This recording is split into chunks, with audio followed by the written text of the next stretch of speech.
I'm Teisha Bader with Shalom TV's news update for Friday, June the 21st, 2013. Jerusalem's magistrate court has extended the remand of an Israeli security guard who shot and killed an Israeli man near the Western Wall in Jerusalem this evening, thinking he was a terrorist. Ynet reports that the security guard who shot 46-year-old Doron Ben Shalush was silent in his interrogation and refused to give his own version of events, and that the judge extended his remand until Tuesday. As you may have seen on IBA News, the security guard apparently thought Ben Shalush was a terrorist because he had shouted Allahu Akbar, God is great, in Arabic, and also had reportedly reached for something out of his pocket. Ben Shalush died at the scene. A lawyer for the security guard said that he had served with distinction in the IDF prior to this job, and the police representative confirmed in the hearing that the security guard had no prior criminal record, and added that several other security guards were at the scene when the event took place. As far as the victim, some in the area believed he was homeless. According to his family, he was a good guy who liked to help others and was a well-known figure in Jerusalem, especially in the area of the Kotel, and that he resided in the Chabad house in the area.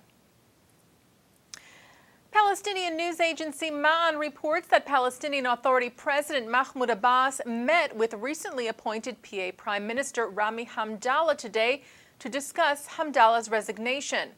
The meeting was reportedly set after attempts last night by Abbas's top aide to persuade Hamdallah not to resign, and those apparently were unsuccessful.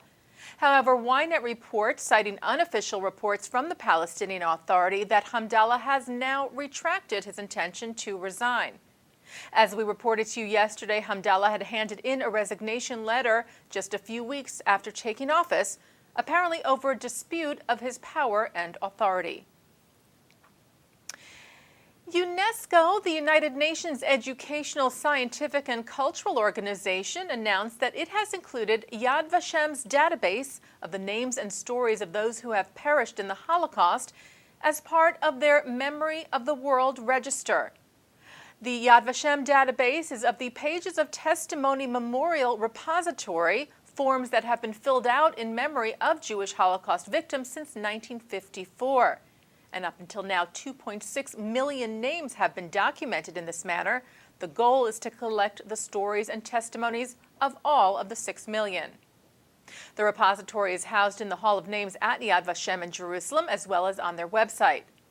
Yad Vashem Chairman Avner Shalev said that for many Holocaust survivors and their families, the pages of testimony are the only tangible evidence that their murdered loved ones once lived.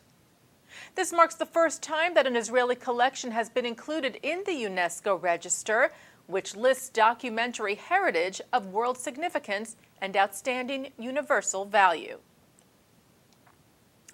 The Jewish Federations of North America's Rabbinic Cabinet gathered in Washington, D.C. this week to advocate on several issues, including the Rush Act, responding to the urgent needs of survivors of the Holocaust. This legislation was recently introduced to amend to the Older Americans Act to help ensure that Holocaust survivors live with dignity, comfort, and security. The Rabbinic Cabinet met with several members of Congress, including Senator Ben Cardin of Maryland and Representatives Henry Waxman of California, Elliot Engel of New York, and Emmanuel Cleaver of Missouri, to address the Rush Act and other issues affecting the Jewish community at home and abroad. Rabbi Stuart Weinblatt, chairman of the JFNA Rabbinic Cabinet, said these visits with government officials are an important chance to serve as emissaries of the Jews of the United States and the religious streams the Rabbinic Cabinet represents. Further saying the Talmud stipulates that all Jews are responsible for one another. This, he said, is one of the critical ways we act on that and advocate on others' behalf to protect vulnerable populations. And finally, B'nai B'rith International will present its Distinguished Humanitarian Award later this month to Jewish Major League Baseball Commissioner Alan Bud Selig. B'nai B'rith President Alan Jacobs praised the Major League Baseball chief and his wife Sue for their dedication to diversity and tolerance in baseball and in life.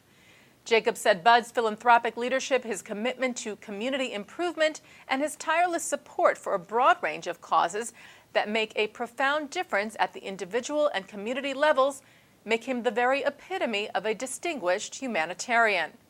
MLB's humanitarian efforts under Selig include contributions to such programs as Stand Up to Cancer and Welcome Back Veterans, also support for Hurricane Sandy relief efforts, as well as MLB's Civil Rights Game and the Diversity Business Summit.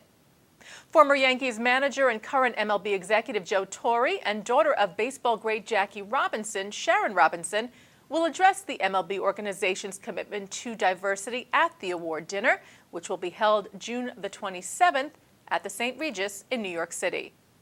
And that's Shalom TV's news update for Friday, June the 21st, 2013. I'm Teisha Bader. Shabbat Shalom.